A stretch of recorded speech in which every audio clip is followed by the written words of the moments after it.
get into it. Like, what's your backstory? What inspired you to audition for Cabin Wars? And what excites you the most about the show concept? Sure.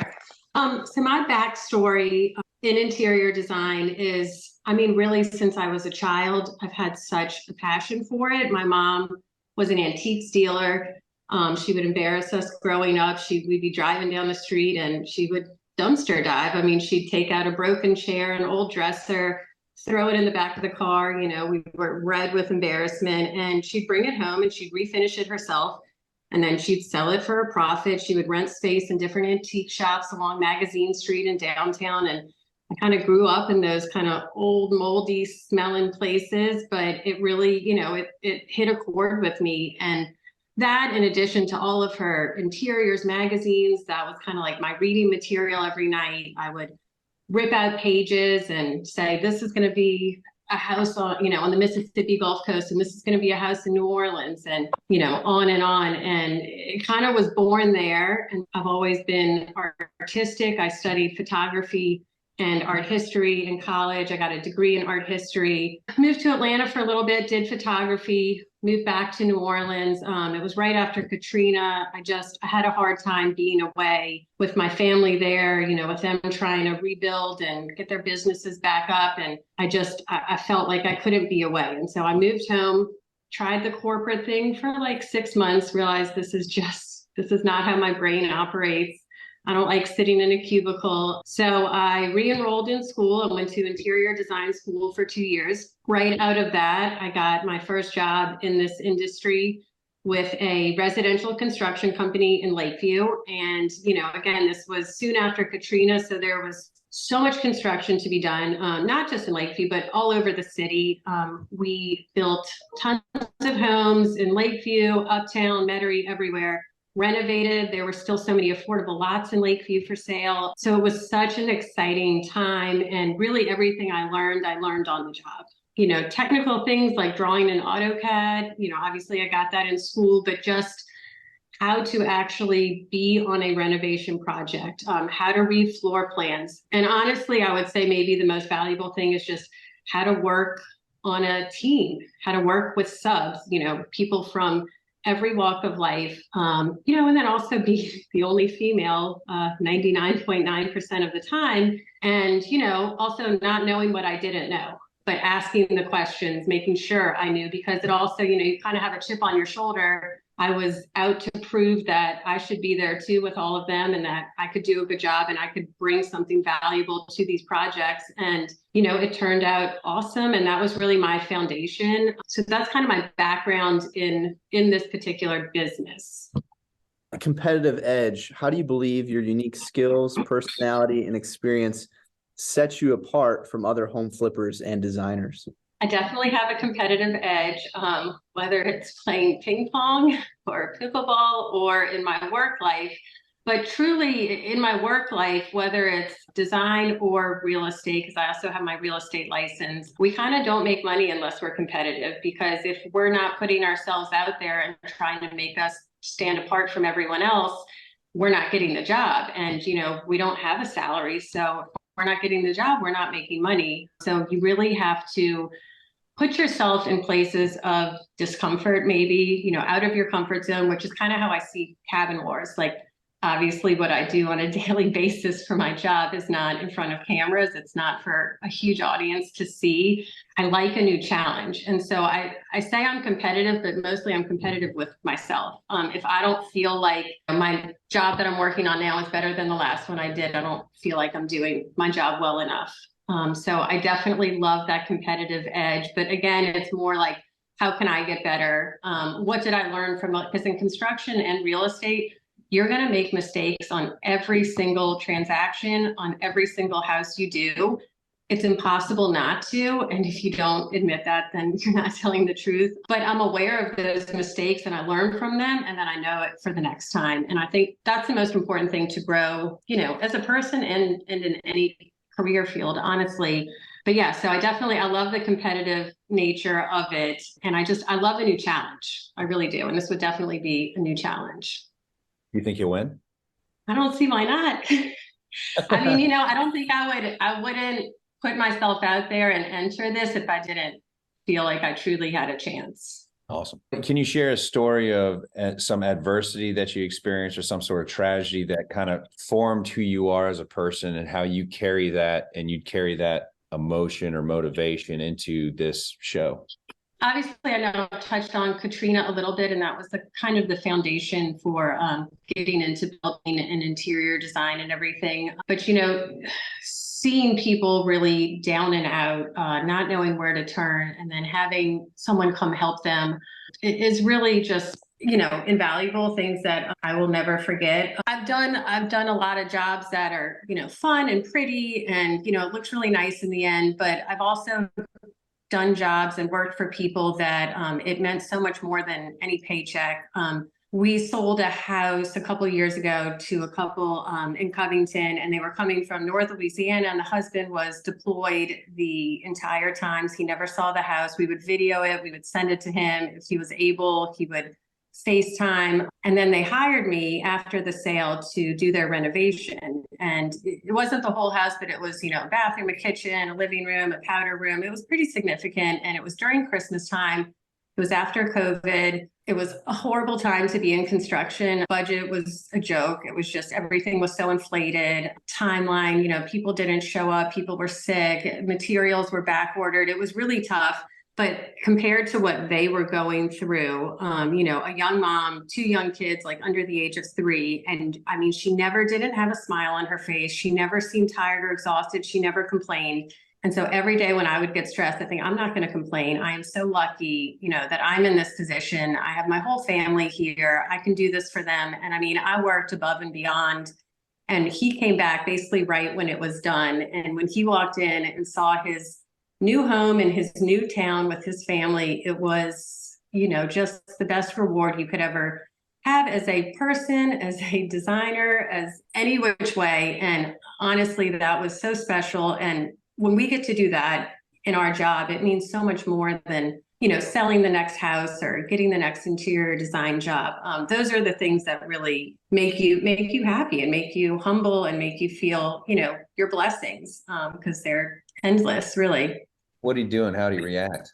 Oh gosh. Well, he didn't cry. He's a military man, but he hugged us, and he just, he's not a man of many words, but you could just see it. And we have kept in touch with him, and we've actually done other jobs for him. And he's become one of our dear friends, and they're such a special family. And they still, like, anytime they get a new piece of furniture, they call me and they FaceTime and they show it to me. Like, they're so proud. When we get clients like that, it makes it all worth it, because it's not easy all the time. Real estate and construction can be very stressful, but all those kinds of clients and jobs make it all worth it.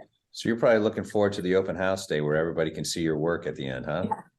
Yeah. I mean, it's like having a baby. Like, you soon forget after, and you're like, I want to do it all over again. And people are like, you're crazy. And you're like, yeah, but you're like wired that way to forget about, the horrors. It's kind of like with construction. I mean, and the houses that I've done for myself and my husband, it's one thing to do it for a client. It's another thing to do it for yourself, and your marriage can, it gets stronger. You say, I'm never going to do this again. And then it's done, and you're so happy with the results. It all goes. So, I mean, you forget about all the negative, stressful stuff. And you're like, when can I do this again? And that's just kind of how we are. And that's how I know I'm in the right career for myself, because I can put that all aside. I can forget about the hard times and just remember, like, how it felt at the reveal, or how the families felt when, we did a good job for them. Can you share with us a little bit more about your background and your family? Sure. I grew up in Old Metairie, suburb of New Orleans. I have an older brother. We just, I don't have anything bad to say about it. It was such a special upbringing. My dad was always our softball coach, our basketball coach. Sports were huge. I think that's also where my competitive nature came from. I mean, I've been playing tennis since I was 5, and softball and volleyball and all of the things. And, we went to a great school and always were in church, a really religious family, which is also, a big part of my foundation. Met my husband. He was an uptown boy, was never leaving, and things in the city of New Orleans got a little testy, and we were having kids, and we made the decision to move to the North Shore, and it was the best decision we could have made for our growing family. You know, we feel so safe here. It's such a community. And now most of our family has made the move as well in the last few years. So we everyone followed suit, which is great. And so we feel very settled. Everyone's still super close. My brother's over here now. All of our kids go to school together. It's really nice. How many children do you have? I have 3. They're 8, 6, and 4. My 8 and 6-year-old are girls. My 4-year-old is a little boy. And they're just the cutest, but they're wild and crazy. You know, my kids seeing me work full time, and not just one job, but 2. It's really important. You know, they've spent a lot of time sitting at an open house. If someone's homesick from school or coming to showings with me, they've been on many a construction site. It's important that they see that mommy works, but I also have a job where I don't miss a field trip. I don't miss, you know, a Halloween party at school. And I feel really lucky, but also proud of myself that I have orchestrated it that way, that I can be my own boss and make my own schedule. And, you know, I might be up at 11 o'clock on a weeknight with my laptop in bed, but, you know, I get to wake up with them and bring them to school. And, you know, it's a crazy time in our lives, but we just make it work, and we are reaping the rewards too. What would it mean to them, do you think, if you're able to get on the show? And I don't know if you'd involve them in the process or any of the filming, but for them to see at the end everybody's reaction to the job that you did, and potentially winning, if you're able to win it, like what do you think that would mean to them? I think they'd love it. They'd get a big kick out of it. Last night I was going through the questions and, you know, trying to thoughtfully prepare myself for what I might say today. And my oldest daughter came in, and I kind of told her what I was doing, and oh, she couldn't get over it. She kept saying, "Well, I hope you're going to be on TV, mommy," you know. But she said, "Well, are you doing the house? Are you selling the house?" You know, they're still trying to kind of grasp what it is that I do. You know, they see me put a sign in a yard, but then they also come and, you know, see me have to like receive a delivery of tile or whatever it is. I would love to involve them in the process because they're so involved in my work life as it is. And, you know, I don't think this would be any different. And that's such a big part of my life. It's not separate. It really is all one. You know, we just kind of make it happen. We drag the kids here and there if we need to. And this wouldn't be any different. You know, you got to get it done. You get it done. And they have fun. They're still at an age where they're not complaining about it. So I'm taking advantage of that. How would you describe your personal style when it comes to home design and renovation? So I always find it hard to describe it in like 1 or 2 or 3 words, but if I had to, I always tell people it's transitional, meaning it's really a good mix of traditional and modern. And obviously every project is different and unique. And it also depends if there's a client involved. So, you know, it has a lot to do with what they want as well. But I will say what I really don't like is when you can walk into someone's house and go, they bought every piece of furniture and curtains and art and everything in this room off, you know, page 57 of such and such catalog. To me, that's, you know, that's not talent. That's not taking the time. You know, I think that mixing and matching, you know, maybe like a family heirloom, maybe it's items that a family has accumulated through, you know, their years of travel, you know, with a beautiful white linen couch from RH or something. It's just, and I love color. I don't stray from color. I'm not afraid of it. If you come to my house, you would know that within the first 5 seconds. I love a fun patterned wallpaper. I love a glossy paint. I love to do the unexpected, and somehow it still appeals to the masses. So even if I'm hired to do a house that someone's trying to flip, so it's not a custom house, it's not for a particular client, I kind of have free reign. You feel like you have to reel it in a little bit to appeal to most people who want to buy it. But I really never do that. And I feel that it always pays off. People think they want a certain thing, but then you have to take them out of their comfort zone and sometimes make them realize you don't want all neutrals. You love that, you know, those pink curtains that I hung. So I like the element of surprise, and I really do like to mix and match all different styles. So I would say it's mostly transitional. The goal is to transform these old beat up cabins into like a rustic chic glamping haven. That's a lot of adjectives to describe it. It's like search glamping on Instagram, you'll get an idea of what, you know. Yeah. Say you had an unlimited budget what would you do to create the best glamping experience? Like share not all of them, but share some of the secrets. What are some of the things that you would do, and what kind of experience do you want that person to have? Sure. So I've thought about this, like what would I make a cabin look like, if it were to be a glamping experience? And I mean, I feel like you hear the word glamp and you think glam, something that's glamorous. I think you can put elements of that in there, but I don't think it should be too obvious. I don't think you should walk in and everything is like, pink and sparkly and shiny, because you also want families to stay there. If a group of guys are going on like a dad's trip, you want it to appeal to them as well. So you have to be really thoughtful, I think, with your design and the finished materials. I would do a good mix. Rustic, chic is kind of in, everyone's doing like the modern farmhouse architecture right now. Sometimes I think it's a little too much. So again, I think it's the balance. I think it's how much you do of each particular style. The experience I envision is, because I think about myself and how I love to go on a girls' trip with, other moms, a weekend away without the kids. And I think, what would I want to walk into? What would make me feel like I could just totally disconnect and decompress, sit around a fire with, a glass of wine? And how would those interiors look that would invoke that feeling? And I truly feel like comfort, number one, but it needs to look good. So you have to find that balance, a little bit of glam and a little bit of rustic.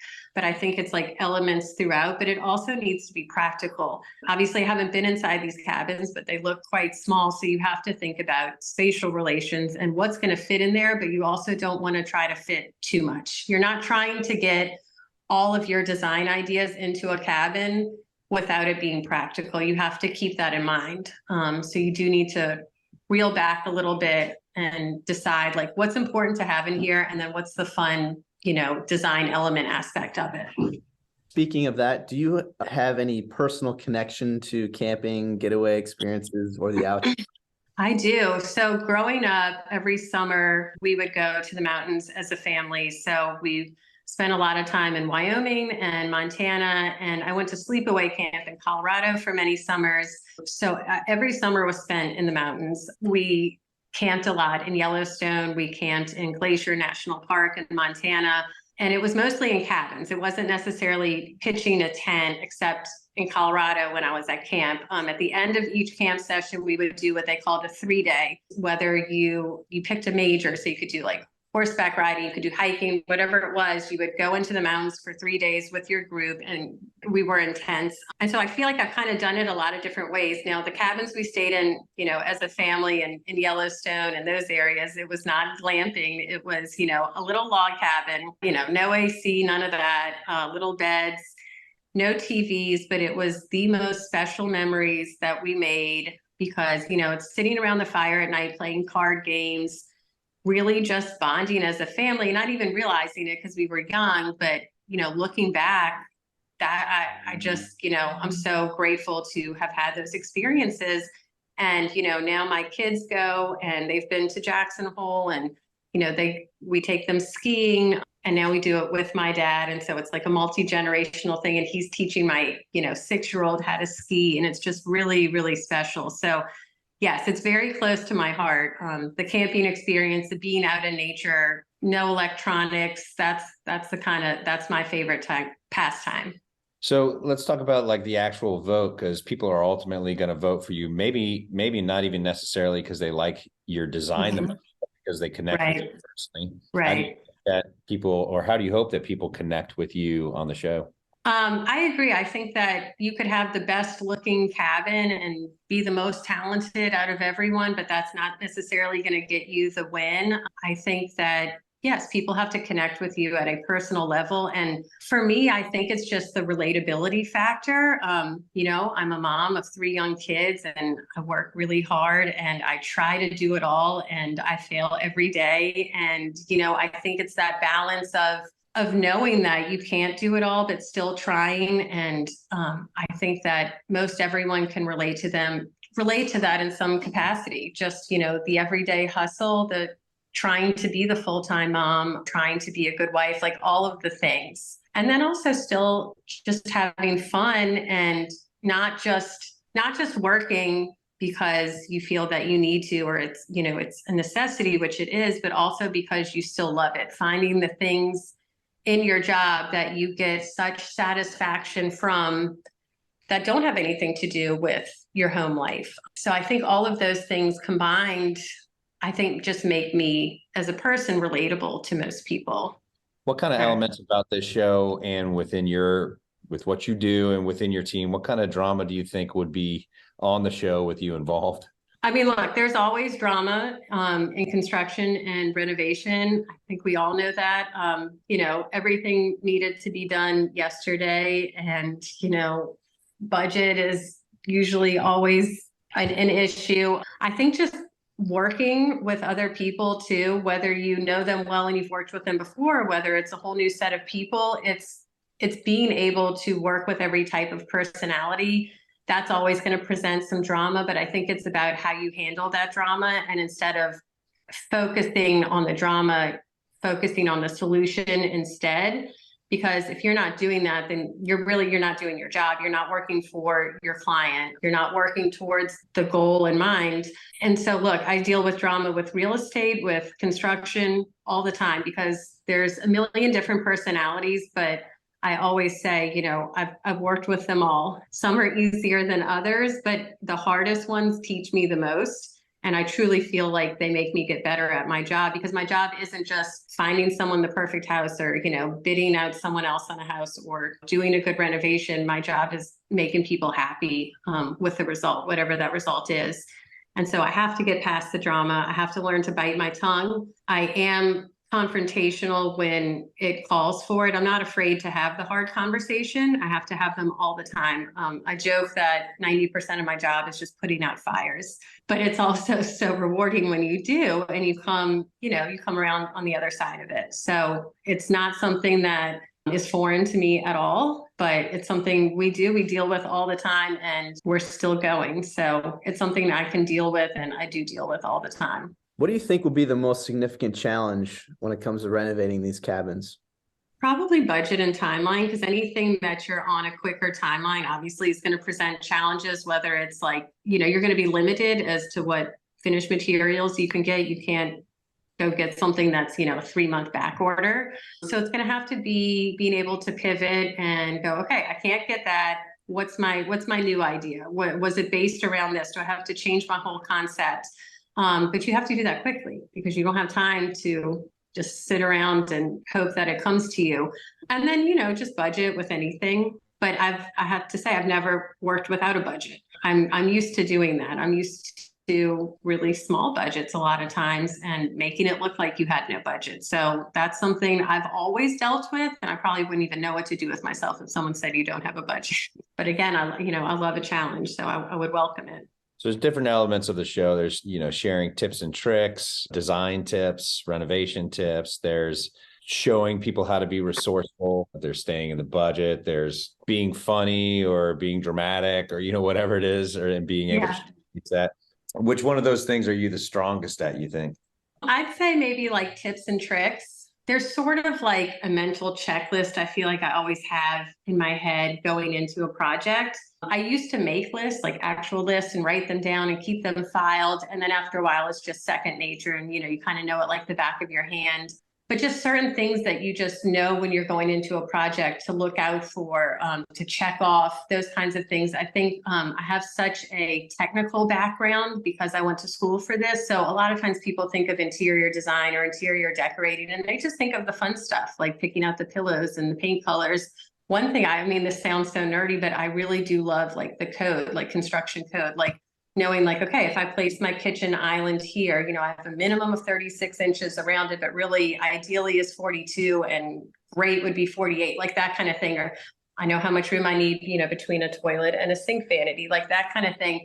I love putting a project together. I love the preliminary phase. I really do. All the technical organization stuff is, I feel like, where I thrive. I love getting a job organized, and then it's even that much more rewarding when it actually like takes off and you get to start. And then it's going to go that much smoother if you really took more time in that first phase. You're going to stick more to the budget. You're going to stick more to the timeline, and it takes more time, but it's beneficial, you know, in the long run for the whole project. So I love that kind of stuff. I really do. That is hilariously nerdy. It is, I know. And I wouldn't have learned any of that stuff because I always say I learned everything on the job, but that kind of stuff I learned in school. You know, I had to hand draft before they let us do AutoCAD, like that, all that stuff. And I still use it to this day in my job. So the stuff that, you know, you really didn't like, it was really hard, you know, we learned it for a reason. So final pitch in a sentence, why should viewers root for you on Cabin Wars? Viewers should root for me on Cabin Wars because I have been doing this for many years. It is such a passion and a true love of mine. It is such a labor of love. I love working with people. I love seeing a project from start to finish, no matter the challenges that present themselves throughout, no matter the drama that might come up with maybe people on your team or just inevitable things that happen during the construction process. It makes it all worth it in the end. And, you know, I work hard for my clients. I like to make a space beautiful and practical and useful. I love to see a family make memories in a space that I have created for them, that I've had a hand in. There's nothing more rewarding. And I just feel so blessed to be able to do what I do. And I love to do it in a new capacity. And this would be an opportunity to do that. And for that reason, you know, I hope that everybody roots for me. The last day, you know, you've worked hard for 30 days and you've anticipated voting for 7 days. And then we do the final reveal and it's revealed that you won. What does that mean to you? I mean, it would be so humbling. One reason the money would be important is my husband, Zandy, he runs a charity called Hogs for the Cause. And he's one of the founders and he's the chairman of the board. And he's been involved with it for probably going on 15 years. And so I'm also involved in it because of him. And it's such a big part of our lives. A portion of that money would absolutely go to Hogs for the Cause. It's a charity that raises money for pediatric brain cancer. And they have done so much all over the country and they continue to do so. And it's so impressive and it's so important. And so that would make a big difference for Hogs. And so that would mean a lot to our family to be able to do that. You're gonna bring the Hogs crew out there for the open house? Oh my gosh, yes. I don't know. They might knock it off. You got to watch out for them. But yes, absolutely. It's such an exciting opportunity. So I really appreciate y'all taking the time. All right. Bye, guys.